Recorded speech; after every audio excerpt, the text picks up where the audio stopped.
घरमा एउटा यज्ञको स्थालनी गर्नुभयो। पहिले माताले यस्तो कराउनु भएको थियो, राजाकी छोरी के नपुग्दो थियो र आज यस्तोसँग गई भनेर सारा गाउँले लाएर कराए। 4 दिनपछि त आमालाई छोरी हेरौँ हेरौँ लाग्यो, गाउँले अरू कराए त नि केही न केही बेकार। त्यसै हुनाले कहीँ कतै गए भने गाउँले सबै लाएर नकराउनु। 4 दिनमा उनीहरू मिलिहाल्छन्, अरू गाउँलेलाई के भयो त केही न केही फाल्टु भइराजन्। आज भन्न लाग्नुभयो प्रभु आज किनकि जस्तो प्रकारले मेरो छोरीको साह्रै याद आयो, गएर ल्याइदिनुहोस् न भनेर राजा गएका थिए। हेरेको त अब पहिले अलि वृद्धलाई छोडेको, अहिले त भर्खरको छन्, बहुत समस्या भयो। हे सुकन्या के गरेको यो एकबाट दोस्रो? होइन होइन प्रभु, आज मेरो पतिव्रता धर्मको प्रभावले गर्दाखेरि आज मलाई अश्विनी कुमार मुनिबाट कृपा भएर यस्तो प्रदान भएको भन्ने कुराहरू वर्णन गरिदिनु भयो। त्यो भन्ने बित्तिकै हो हो पिताजी, आज सुकन्याको यस्तो फल हो, यो तपको कारणले गर्दा आज यस्तो भएको भनेर सो वर्णन गराइदिनु भयो। गरिसके पश्चात त्यहाँबाट अनि जस्तो प्रकारले सुकन्यालाई र साथै छेवालाई लगेर आज यज्ञको आरम्भ गरेर त्यहाँनिर भित्र्याउनु भयो भन्नेसम्मको कथा। र अब अगाडिको प्रसङ्गमा जस्तो प्रकारले अम्बरीश नाम गरेको राजको विषयमा, अम्बरीश नाम गरेका राजाको विषयमा जस्तो प्रकारले वसुन्धरा घाटमा चाहिँ एकादशीको व्रतको आरम्भ गर्नुभएको थियो। एकादशीको व्रत र एकादशीको व्रतको दिन आज जस्तो प्रकारले र द्वादशीको दिन भोजन ग्रहण गर्नको लागि भनेर ब्राह्मणलाई निमन्त्रणा गर्नुभएको थियो। र अनि त्यही बखत त्यही समयको बिचमा आज दुर्वासा नाम गरेका ऋषिलाई पनि निमन्त्रणा गरिएको थियो। राजन आज दुर्वासा आउनको लागि यिनकै आए तर स्नान गरेको छैन, स्नान गरेर आएर भोजन ग्रहण गर्छु भनेर जानुभएको। स्नान गरेर आउँदाखेरि आज द्वादशी सकिएर त्रयोदशी लाग्ने बेला भइसक्यो, तब आउँदैनन्। नआइसके पश्चात अब गाह्रो भयो। व्रतलाई त के गर्नु पर्यो? सिद्ध गर्नु पर्यो, व्रतलाई पारण गर्नु पर्यो। पारण गर्ने क्रममा ब्राह्मणको ब्राह्मणहरूको आदेशद्वारा के गर्नुभयो? किनकि पानी ग्रहण अलिकति चरणाम जल पान गर्नुभयो, भगवानलाई गरेको चरणामृत भोग गर्नुभयो। यो कुरो थाहा पाउनु भएर भन्न लागे आज ब्राह्मणलाई भोजन गर्न बोलाउने अनि आफै भोजन गर्ने, यो त भएन भनेर आज दुर्वासा नाम गरेका ऋषि साह्रै नै क्रोधी भन्नुभयो। साह्रै रिसाएर आज त्यो प्रकारको काल चक्रलाई जो प्रहार गर्नुभयो, श्राप प्रदान गर्नुभएको थियो, उल्टै त्यो चाहिँ कि श्राप चाहिँ चक्रको रूपमा परिणत भएर आफैपट्टि तुक्का के आयो फर्किँदै आयो, लकड्दै आयो 10 दिशामा भोग्नुभयो राजन। त्यो प्रकार त्यो चक्रलाई कसैले त्यो बेगलाई थाम्न सकेन, थेक्न सकेन। नसकिसके पश्चात भगवानको शरणमा परेका थिए। त्यस कारणले म भक्तको अधीनमा छु, भक्तको अपमान गर्नेले भक्तकै शरणमा गएर क्षमा माग्नुपर्छ। मबाट सामर्थ्य छैन, मेरो भक्तको अपमान भएको कारणले गर्दा भक्तकै शरणमा पाउमा गएर पर्यो भने त्यसलाई बेगलाई रोक्न सक्ने क्षमता ममा छैन भनिदिनु भएर आज भगवानको शरणमा पर्नुभयो। भगवानको शरणमा परिसके पश्चात अब भएन, त्यहाँबाट फेरि भाग्दै आज अम्बरीशको शरणमा पर्नुभयो। परिसके पश्चात नभन्दै के प्रभु आज म हजुरको शरणमा परेँ, म भाग्दै मैले अभिमानले मैले श्राप दिएँ, सारा ठाउँमा गरेँ, तर पनि यसलाई कसैले सकेनन्। त्यसलाई रोक्नको लागि आज हजुरभन्दा बाहेक अब कसैले सक्दैन। प्रभु मेरो गल्ती भयो, मलाई क्षमा दिनुहोस्, मेरो भुल भयो, मैले गरेको गल्तीलाई क्षमा दिनुहोस् भन्नुभयो। भन्ने बित्तिकै अनि त्यो चक्रलाई के गरिदिनु भयो? आफ्नो वेगले आफ्नो योगद्वारा चाहिँ आफूले लेन गर्नुभयो, आफ्नो उसमा लेन गर्नुभयो। त्यस कारणले गर्दा भक्तको शरणमा परेको भक्तको अपमान भन्नु नि भगवानको अपमान भन्ने सो वर्णन गर्नुभएर अगाडि दुर्वासाको निवृत्ति प्राप्त गर्नु इच्छाको वर्णन गर्नुभएर यसै उकुलमा यता त्रिशङ्कु हरिश्चन्द्रको कथाको प्रसङ्ग मान्धाताको वंशमा उत्पन्न भएका सत्यव्रत भाव भएर उही रूपमा चाहिँ केवल गुरुको श्राप ताको भावले चाण्डाल योनिमा प्राप्त भएका थिए। र त्यही क्रममा आज जस्तो प्रकारले हरिश्चन्द्र नाम गरेका राजा भए। हरिश्चन्द्रको बहुत बढिया प्रसङ्ग छ भक्त सज्जन। हामीले धेरै ठाउँमा कथाहरू सुनेका छौँ, सुनि पनि रहेका छौँ। र जति गर्छु टाइममा भन्दा पनि ढिलो भइहाल्ने आउनुहोस् म एकदम सर्टकटमा भन्दै गइरहेको छु कथाहरू। अब हरिश्चन्द्रका जस्तो प्रकारले वंशमा सन्तान भएनन्, सन्तान नभएपश्चात वरुणलाई आह्वान गरे, वरुणलाई आह्वान गरिसकेपछि पुकार गरे। आज वरुणको कृपाद्वारा के गर्नुभएको थियो, भाकल गर्नुभयो।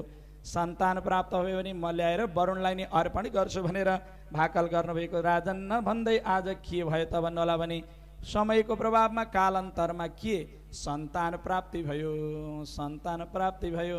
सन्तान प्राप्ति भइसके पश्चात उसले अब प्रभु म छोरोलाई कसरी, छोरो त जन्मियो, छोरालाई कसरी लिएर आज मुख हेर्ने पश्चात दिने भनेको सुतकको समयमा कसरी अर्पण गर्नु अशुद्ध हुन्छ नि त। सुतक लागेको बेलामा पूजा गर्नु हुँदैन, कसरी ल्याएर हजुरलाई दिनु, कसरी टक्राउनु।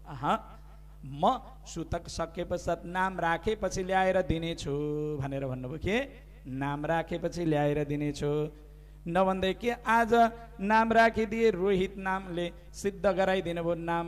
अनि त्यसै गरी अब त नाम रह्यो, नाम रहे पश्चात अनि फेरि बुझाउँछु भनेको थियो। अनि भन्न लाग्नुभयो, मनै भन्नुहुन्छ प्रभु प्रभु यो बाबुले बाबा भनेको सुन्न पाए हुन्थ्यो, त्यो भनेर भनेको सुनेपछि ल्याएर दिउँला भन्न लागे। अनि त्यसै गरी बाबा भनेको अर्पण गर्छु, अथवा यो बाबुको दुधे दाँत आउँछ नि, दुधे दाँतको प्रभाव भए पश्चात हजुरलाई अर्पण गर्छु है भनेर आज भने राजन आज बार बार पटक पटक यिनकै दिन्छु भनेर के गर्नुभयो, वचन राख्नुभयो। त्यो वचन ढाँटेको कारणले गर्दा अनि श्राप दिनुभयो, तिमीलाई जलोद्धर हुन परोस् भनेर। जलोद्धर भनेको एकाएक शरीरमा पानीको फोका जस्तो फोका फोका फोका फोका हुने, पेट सुन्नेर आउने, फुलेर आउने, त्यस्तो खालको प्रभाव होस् भनेर श्रापताको भाव भयो। त्यसले साह्रै नै के हुनुभयो त, पीडित हुनुभयो राजा।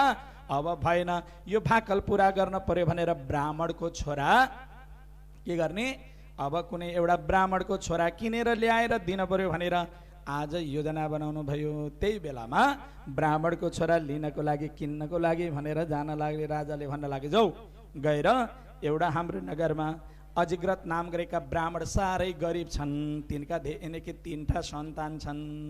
3टा सन्तान मध्ये जुन सन्तान दिन्छन् त्यही लिएर आऊ, पैसाको लागि चिन्ता नगर, जति भन्छन् त्यति दिउँला भनेर भन्नुभयो राजन। अब सन्तान ती आधारले आज खोज्न गए।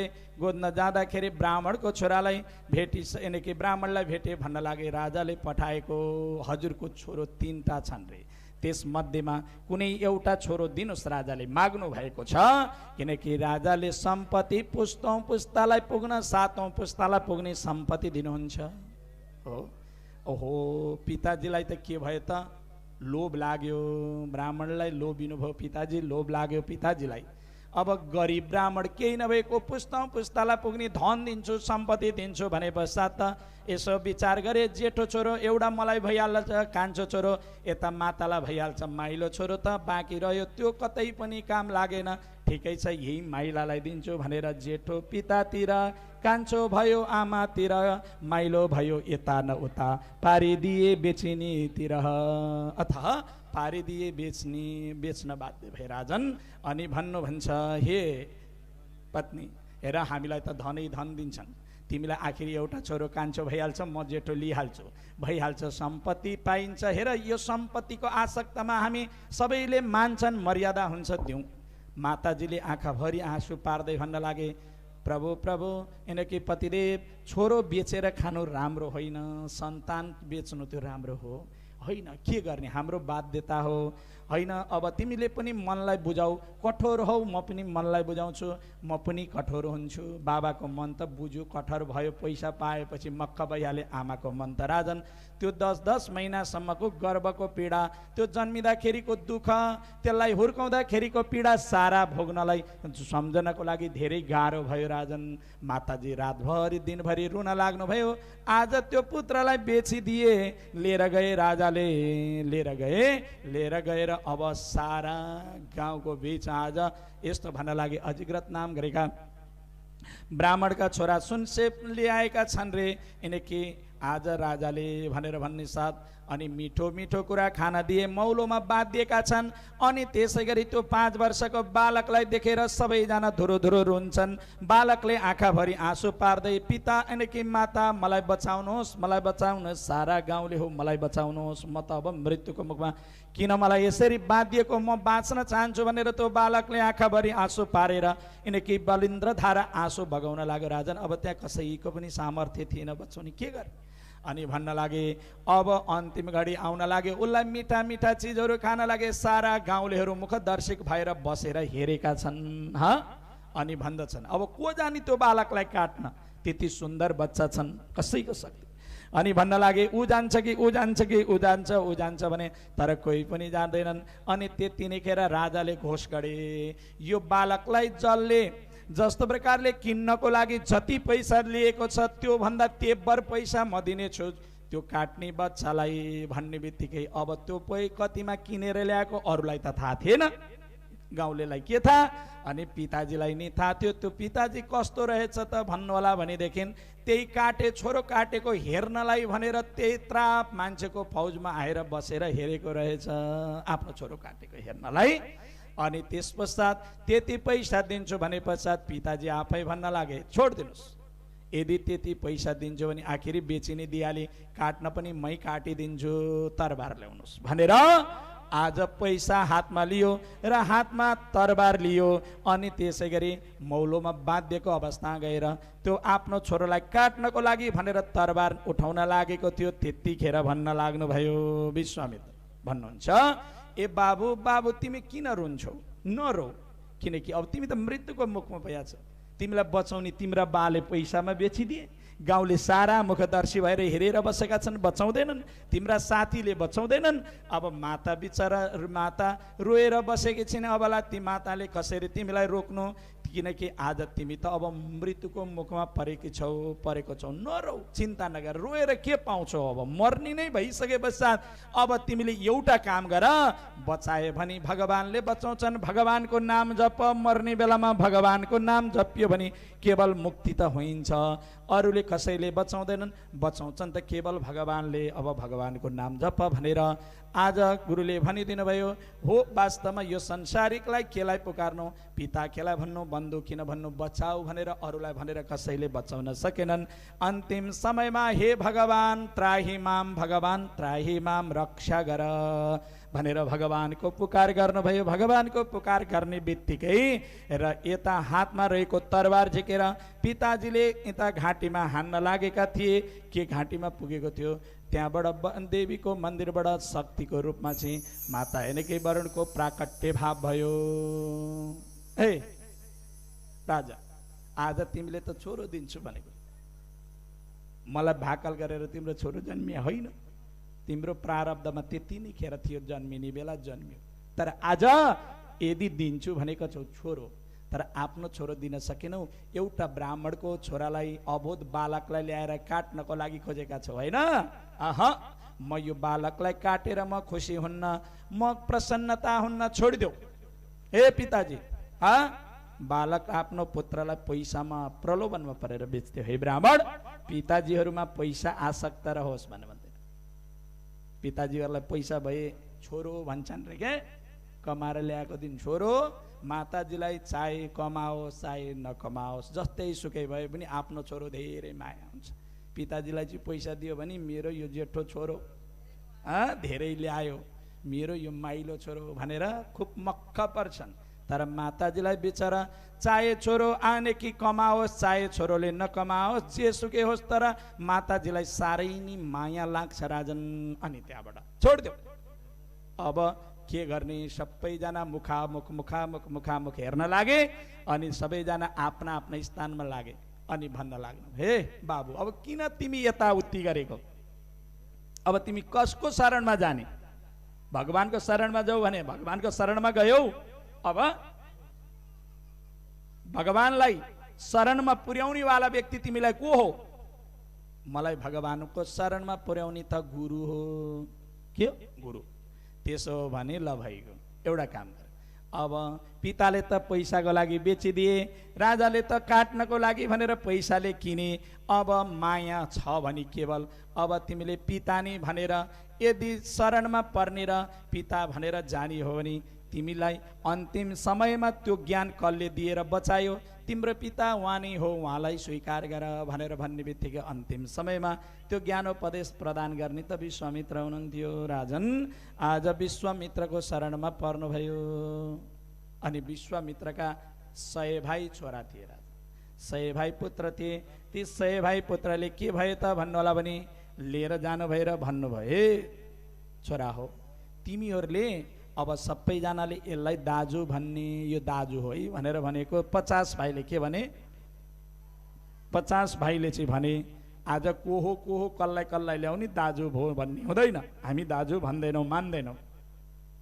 हाम्रो नचिनेको नजानेको कसलाई कसलाई बोकेर आउनुहुन्छ, जसलाई पनि दाजु भन्नुहुन्छ, यो त हुँदैन, हामी भन्दैनौँ भनेर भन्नुभयो।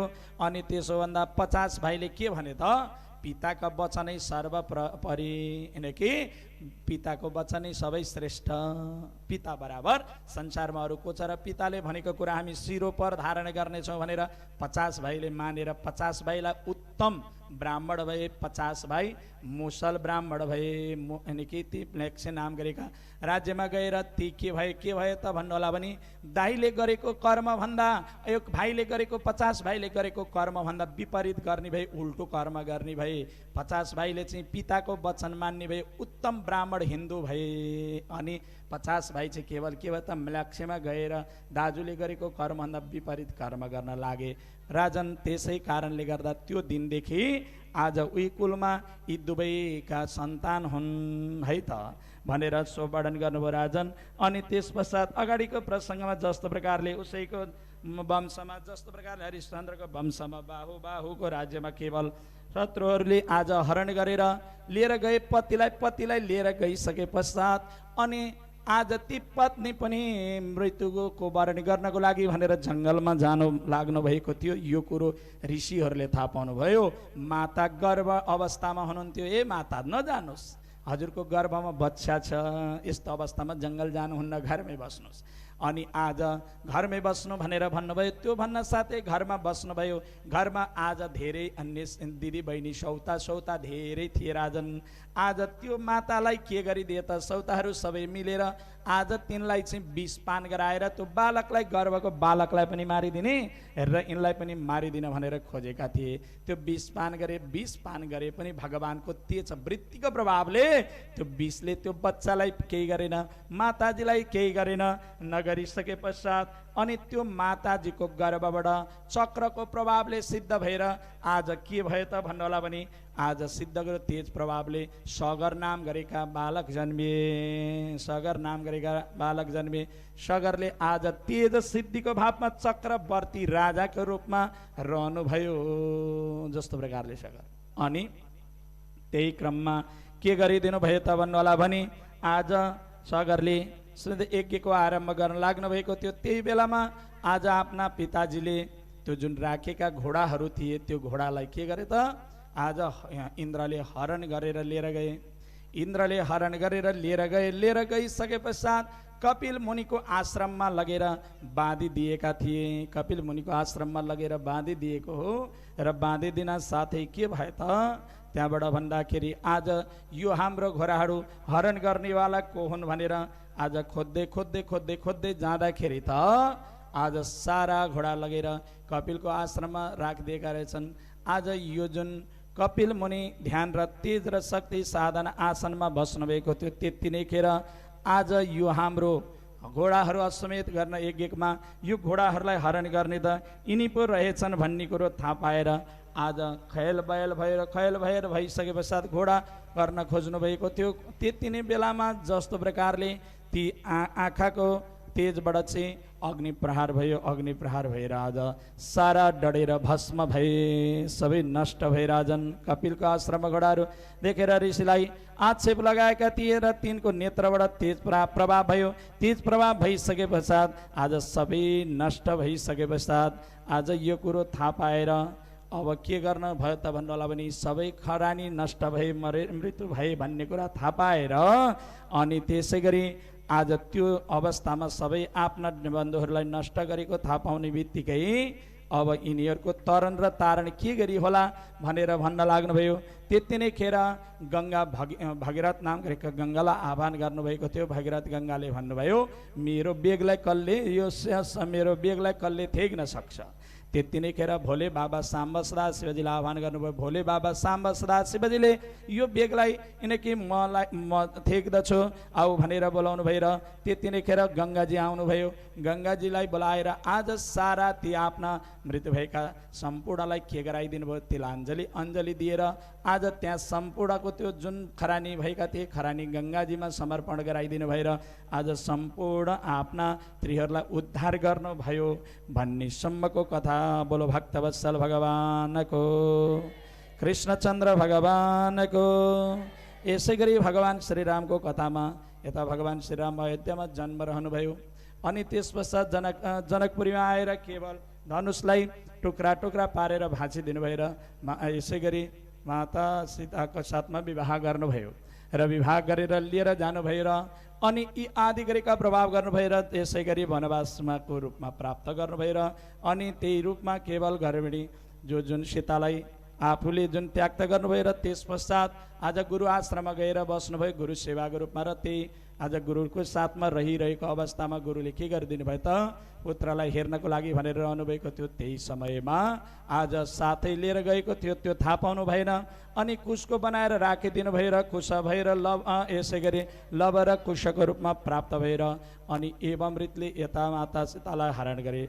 यता रावणले र यो कुरो थाहा पाएर हनुमानजीले थाहा पाएर यता भगवान श्री रामलाई हुनुभयो।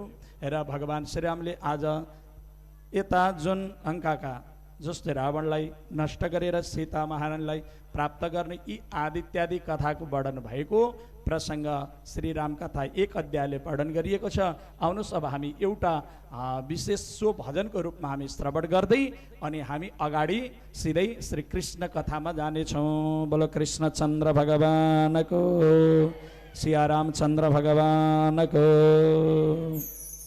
भक्तवत्सल भगवानको।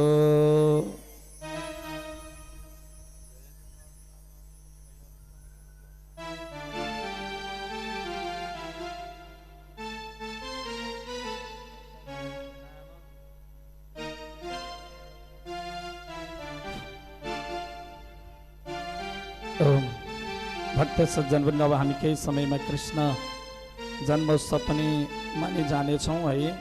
कथा अलि लामै छ, हामी संक्षिप्त वर्णन गर्दै गएका छौँ। रघुपति राघव राजा राम पतित पावन सीताराम।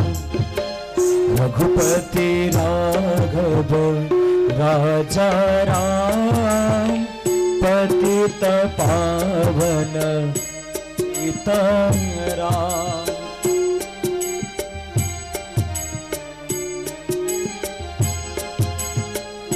राज तिलक की हुई तैयारी, कई ने सब बात बिगाड़ी, तभी तो बन को चल दिए राम पतित पावन सीताराम। रघुपति राघव राजा राम पतित पावन सीताराम।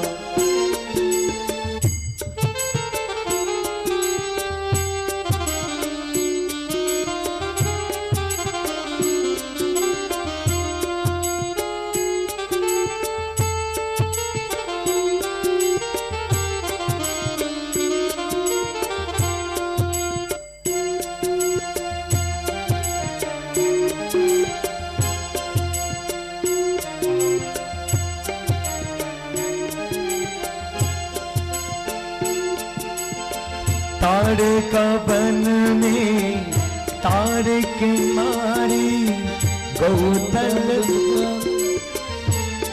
या तारी। ताड़का बन में ताड़ का मारी, गौतल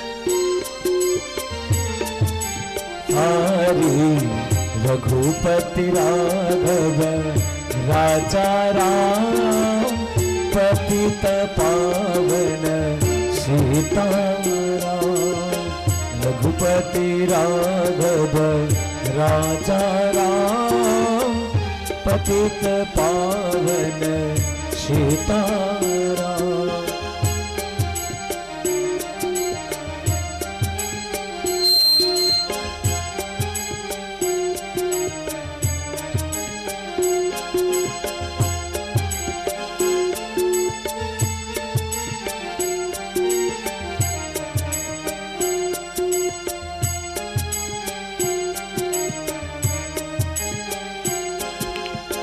मेघनाथ ने सती चलाई, लक्ष्मण जी को मूर्छा आई। मेघनाथ ने बाण चलाई, लक्ष्मण जी को मूर्छा आई। झट संजीवन लाए हनुमान पतित पावन सीताराम।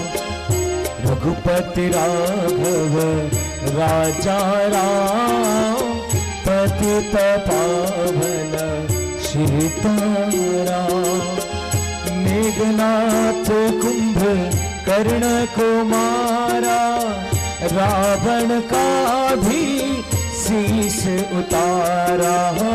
मेघनाथ कुंभ कर्ण को मारा, रावण का भी शीश उतारा। तभी अयोध्या पहुँचे राम पतित पावन सीता। रघुपति राघव राजा राम पतित पावन सीताराम। माँ कौसल्या करे आरती, भरत जी गावे नाच मारुति। माँ कौसल्या